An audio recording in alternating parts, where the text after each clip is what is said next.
I'm Ian McClean, founder of Flow Group and GreenLine Conversations.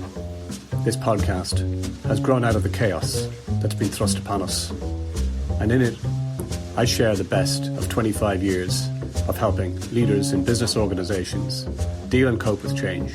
So, as you're out there, busy making sense of it all, trying to cope and repurposing your organizations, I'm hoping that some of this will provide some help, some of the time. I'll keep it deliberately short because I know you're busy. Let's dive in. I'm going to borrow from Oscar Wilde for a moment, from the phrase that he used to say that work is the scourge of the drinking classes. Well, I'm going to apply that into my situation where the client work has been the scourge of the podcasting classes. In this case, yours truly. So there's been a long time between drinks, and I want to say that the advantage to that is that I've been spending more time with clients, therefore more time out of the field observing what's actually really happening. And the advantage to that is that there are stories that germinate from the experience, not just of the last few months, but also the experience that I've gained over the last 30 years of working and dealing with businesses, leaders, leadership, and seeing it in the raw, both the positive and the negative.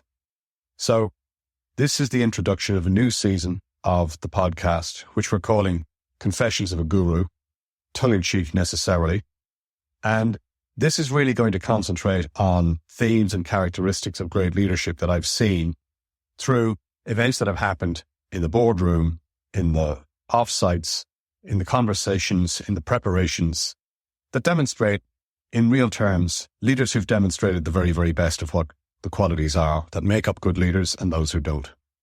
So that's the preamble. And we're going to dive in with the very, very first of the season, Conversations or Confessions of a Guru. And let's start here. The first story goes back a very, very long way to the early part of my career. And it concerns a manufacturing facility and the leadership involved with this in the north of County Dublin. And they were about to launch a values program, which was a very new thing at the time, 30 years ago, the idea of companies having values in manufacturing. And they wanted to bring this in and they wanted to launch it. And they invited me to come along to have a conversation about how best to do this. So I drove to the facility and I arrived at the security gate, and the security guard directed me to the right-hand side of the building to the public car park, where I drove round to the side, deposited the car, and as is typical in Ireland, by the time I arrived there and got out of the car, it was teeming with rain. There'd been no sign of the rain, of course, before I left, so I didn't have an umbrella in the back of the car. So I had to walk, and from the car park, there was the manufacturing facility, which was huge, and the administration building, which they had newly minted and newly built, which housed all of the support staff and executive teams, was on the very, very far side of the manufacturing building. So I walked in the rain all the way around three sides of the manufacturing facility until I got to the other side, when I was greeted by a brand new facility and a beautiful, plush new building. It must have been a quarter of a mile the walk, and by now I was pretty wet. And there were two things that struck me as soon as I came around the corner of the manufacturing site. The first was some very imposing flagpoles out the front of the building, one of which had the Irish flag, the second of which had the flag of any visiting dignitary, and the third had, in very, very bold capitals, "Customer is king."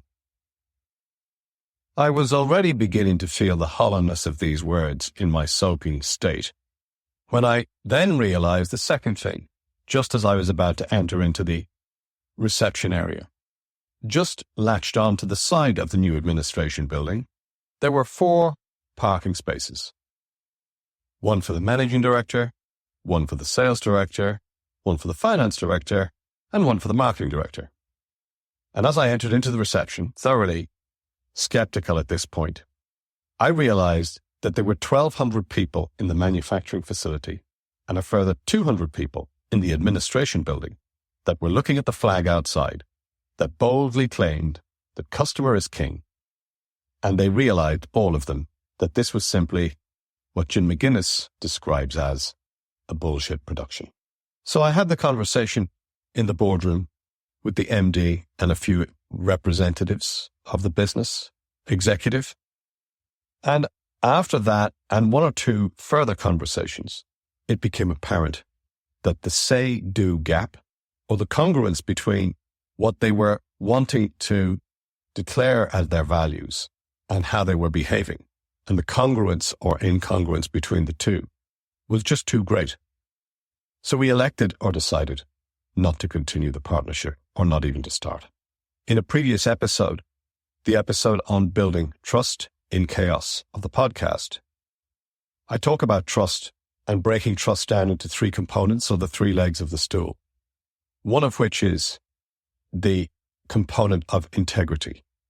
We have got to believe that people do as they say and that they're true to their word. And surprise, surprise, not everybody's like that. So during this season of Confessions of a Guru, the format will be a story that I'll relate, just like the one I've told you about my manufacturing facility in North Dublin, and a reflection piece at the end to pick out the question for you to reflect on in your role as a leader or your role in life more generally. So here's the question for you to reflect on. Where are the areas in your life or in your work where you want or need people to follow your lead?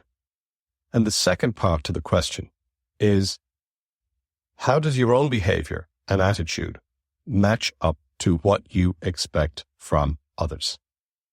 Is there a gap between what you say and what you do?